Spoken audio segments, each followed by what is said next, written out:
నమస్తే, welcome to think Andhra. నేను మీ ప్రియాంకారావు.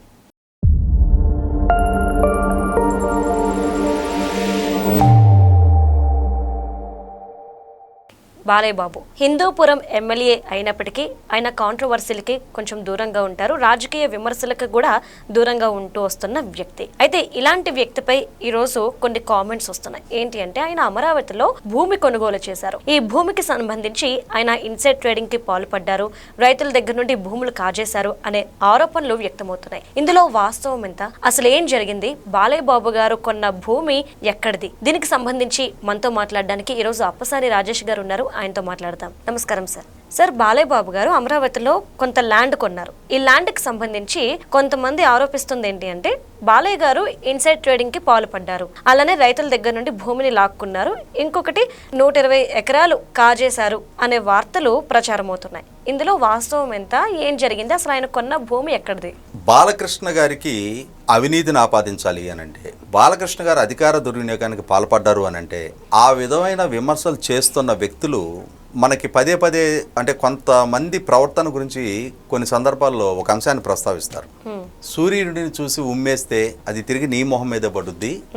అలాగే ఇవాళ బాలకృష్ణ గారి వ్యక్తిత్వ హన్నానికి పాల్పడుతున్న వ్యక్తులు ఎవరు? వైసీపీ శ్రేణులు.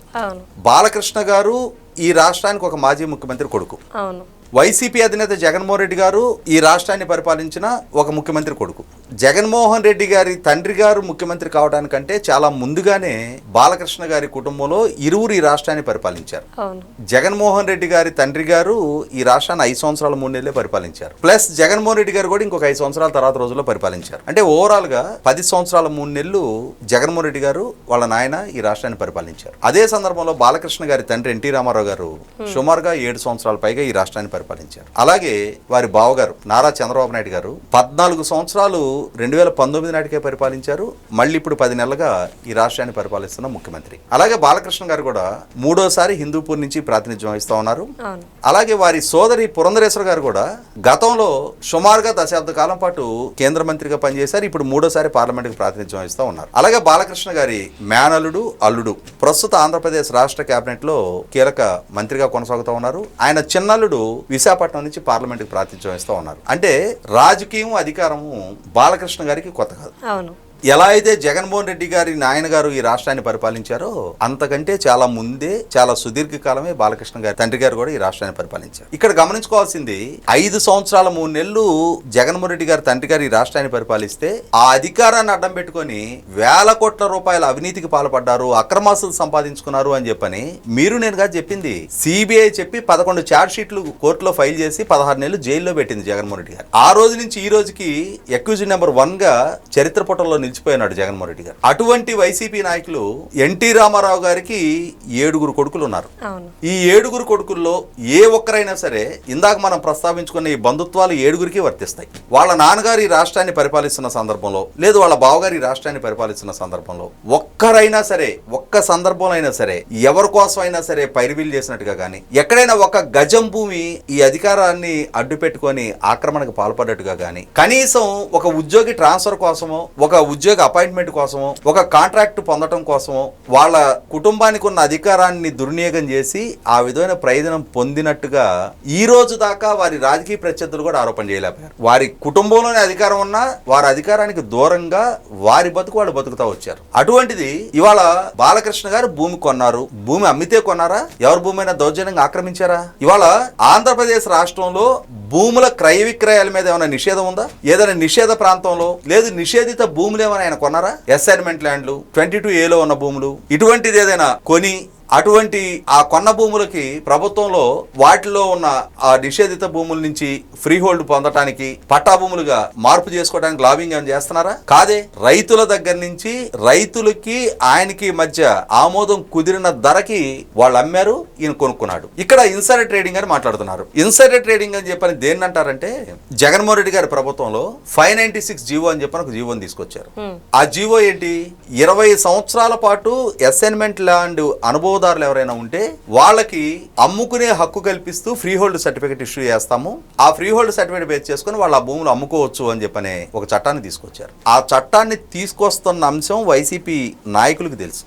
దాన్ని అడ్డుపెట్టుకుని వాళ్ళు ఆ చట్టం జీవో బయటికి రాకముందే అసైన్మెంట్ ఎవరెవరైతే ఆ హక్కుదారులు ఉన్నారో అందులో విలువైన భూములు ఎవరెవరి చేతిలో ఉన్నాయో వాళ్ళని అప్రోచ్ అయ్యి వాళ్ళకే ఫ్రీ హోల్డ్ సర్టిఫికేట్ రాబోతుంది అనే సమాచారం వాళ్ళకి లీక్ అయితే వాళ్ళు అమ్మరు కాబట్టి తమ ఆస్తులకు విలువ పెరుగుతుంది కాబట్టి తాముకు అమ్ముకునే హక్కు కలిగిన రోజున తామే స్వేచ్ఛగా అమ్ముకోగలుగుతాం కాబట్టి వీళ్ళకి సహకరించాలనే ఉద్దేశంతో జీవో విడుదల కావడానికి ముందుగానే ఆ విధమైన అసైన్మెంట్ ల్యాండ్ ఓనర్లందరినీ అప్రోచ్ అయ్యి వాళ్ళకి తృణోపణం చేతిలో పెట్టి అగ్రిమెంట్లు చేసుకొని తర్వాత జీవో తీసుకొచ్చి ఆ జీవో బేస్ చేసుకొని వాళ్ళకి అగ్రిమెంట్ అయిన భూముల్ని ఫ్రీ హోల్డ్ సర్టిఫికేట్లు ఇష్యూ చేయించి వీళ్ళ పేట రిజిస్ట్రేషన్ చేసుకున్నారు. 25,000 ఎకరాలు రాష్ట్ర వ్యాప్తంగా రిజిస్ట్రేషన్ జరిగాయి. అందులో 8,000 ఎకరాలు అక్రమ రిజిస్ట్రేషన్లు అని చెప్పని ప్రభుత్వం ద్వారా నియమించిన విజిలెన్స్ విచారణ నిర్ధారణ చేసింది.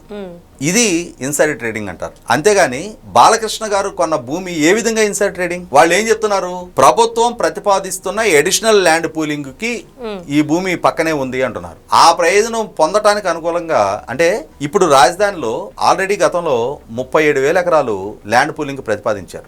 అందులో సుమారుగా 34,000 ఎకరాలు ల్యాండ్ పూలింగ్ లో వచ్చింది. ఇంకొక 3,500 ఎకరాల రైతులు ల్యాండ్ పూలింగ్ సహకరించిన నేపథ్యంలో అది కోర్టు వివాదాల్లో ఉన్న నేపథ్యంలో ల్యాండ్ ఎక్విజిషన్ కోసం అని చెప్పిన ప్రయత్నం చేస్తూ ఉన్నారు. ఆ కోర్టు వివాదాన్ని పరిష్కరించి ల్యాండ్ ఎక్విజిషన్ చేయాలని చెప్పిన ప్రయత్నిస్తా ఉన్నారు. వాటికి అదనంగా ఇంకొక 40,000 ఎకరాల వరకు భవిష్యత్తులో ల్యాండ్ పూలింగ్ చేయడానికి ఆస్కారం ఉంది అని చెప్పని వార్తలు వస్తూ ఉన్నాయి. ప్రభుత్వ పరంగా ఇంకా ఒక పాలసీ డెసిషన్ అయితే తీసుకోవాలి. అయినా సరే ఒకవేళ భవిష్యత్తులో ల్యాండ్ పూలింగ్ చేశారే అనుకుందాం. వీళ్ళు ఆరోపిస్తున్నట్టుగా ఇప్పుడు బాలకృష్ణ గారు కొనుగోలు చేసిన భూములు ఆ 40,000 ఎకరాల్లోకి రావు, వాటి పక్కకి కూడా రావు. ఎందుకంటే ఇప్పుడు తుళ్ళూరు మండలం, ఉండవల్లి, మంగళగిరి మండలాల్లో రాజధాని విస్తరించింది. అయితే ఇప్పుడు బాలకృష్ణ గారు కొనుక్కున్న భూములు తాడికొండ మండలంలో ఈ పూలింగ్ అయ్యున్న 29 గ్రామాలకు ఆనుకొని కాదు, లేదు భవిష్యత్తులో పూలింగ్ చేయటానికి ఆస్కారం ఉంది అనుకుంటున్నా పెదపరిమి, హరిచంద్రపురం, వడ్లమాను లాంటి గ్రామాలకి చెందిన భూములు కూడా కాదు.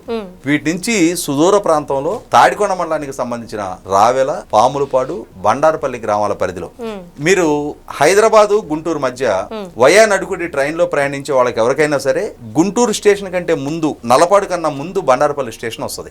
బండారుపల్లి క్రాస్ చేసే గుంటూరు వెళ్తాం మనం. అక్కడ బండారుపల్లి ఉంటది.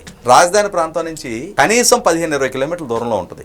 అక్కడ కొనుక్కున్న భూములు ఏ విధంగా రాజధానిలో ఇన్సైడర్ ట్రేడింగ్, ఏ విధంగా రైతుల నుంచి వారికి ఆమోదయోగ్యమైన ధర చెల్లించి వారి దగ్గర నుంచి భూమి కొనుక్కుంటే అది దాన్ని రైతుల నుంచి కొట్టేసినట్టుగా భావించాలి. ఇక్కడ గమనించుకుంటే రాజకీయంగా చైతన్యవంతమైన గుంటూరు జిల్లాలో అక్కడ రావెల గ్రామంలో ప్రధానంగా అక్కడ ల్యాండ్ లార్డ్స్ అందరూ, పట్టాదారులందరూ కూడా ఎక్కువగా కమ్మ సామాజిక వర్గీయులు, రెడ్డి సామాజిక వర్గీయులు. పాములపాడు గ్రామంలో కమ్మ సామాజిక వర్గీయులు, అలాగే బండారుపల్లి గ్రామంలో కూడా కమ్మ సామాజిక వర్గీయులు. వారికి రాజకీయంగా ఎంతటి చైతన్యవంతమైన ప్రాంతమో తెలుసు, ఈ వర్గాలు ఎంత చైతన్యవంతమైన వాళ్ళో తెలుసు. అటువంటి వాళ్ళని భయపెట్టో బలవంత పెట్టో ఎవరాస్తులైనా సరే రూపాయిది పావులాకి తీసుకోగలగటం అనేది గ్రామీణ ప్రాంతాల్లో అసలు సాధ్యమేనా? అది ఆంధ్ర ప్రాంతంలో అది ఏ విధంగా సాధ్యపడే అంశమేనా? 100కి 100 అక్కడ జరిగింది ఒక ఫెయిర్ డీల్. ఈయన కొనుక్కోవాలి అనుకున్నాడు, వాళ్ళు అమ్ముకోవాలి అనుకున్నారు. వాళ్ళకి ఈయనకి మధ్య జరిగిన ఒప్పందం ప్రకారం వాళ్ళకి ఆమోదయోగ్యమైన ధరకి ఈయన కొనుక్కోవడం జరిగింది. అటువంటి దాన్ని తీసుకొచ్చి కొట్టేశాడని ఆరోపణ చేయడం ఒక వ్యక్తిత్వానికి పాల్పడటం.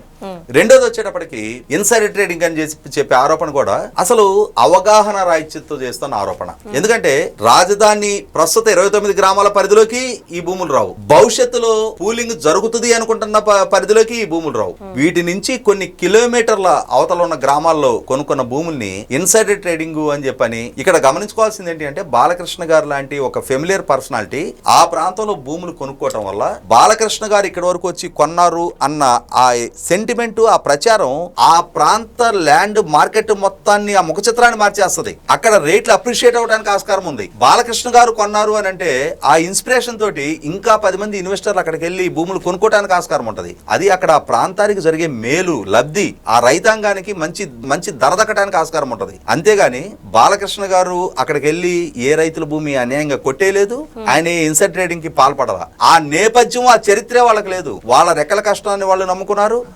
వాళ్ళ నుంచి సమాజానికి, రాష్ట్రానికి, ప్రజలకు ఏదైనా లబ్ధి చేకూరింది తప్ప శాసనసభ్యుడిగా 3 సార్లు ఎన్నికైన బాలకృష్ణ గారు ఈ రోజుకి కార్పొరేట్ సోషల్ రెస్పాన్సిబిలిటీ ద్వారా ప్రజల నుంచి సేకరించిన విరాళాలతోటి ఎన్టీఆర్ ట్రస్ట్ ద్వారా బసవతారక క్యాన్సర్ హాస్పిటల్ ని అద్భుతంగా ప్రజలకు సేవలు అందిస్తా ఉన్నారు క్యాన్సర్ హాస్పిటల్ ద్వారా. అలాగే శాసనసభ్యుడిగా హిందూపూర్ ప్రజలకి చాలా నిజాయితీతో కూడిన సర్వీసెస్ ఆయన అందిస్తా ఉన్నారు. ఇవాళ మనం చాలా మంది ఎమ్మెల్యేల గురించి వింటా ఉన్నాం. ఇసుక దోపిడీకి పాల్పడుతున్నారు అని, మద్యం సిండికేట్లు చేస్తున్నారు అని చెప్పని, మద్యం బెల్ట్ షాపుల నిర్వహణ చేస్తున్నారు అని, ట్రాన్స్ఫర్ లో పైరువీలు చేస్తున్నారని, కాంట్రాక్టర్ లో పర్సంటేజ్లు తీసుకుంటున్నారు అని చెప్పని గతం నుంచి ఈ రోజు దాకా చాలా మంది శాసనసభ్యుల మీద చాలా ఆరోపణలు వింటూ ఉన్నాం. మరి మూడోసారి ఎన్నికైన శాసనసభ్యుడిగా బాలకృష్ణ గారి మీద హిందూపూర్ నియోజకవర్గానికి సంబంధించి ఆయన ఒక్క రూపాయికి సంబంధించిన అవినీతికి పాల్పడ్డారు అనే ఆరోపణ ఎవరైనా చేయగలిగారా? ఆయన ప్రత్యర్థులు చేయగలిగారు ఈ రోజు దాకా?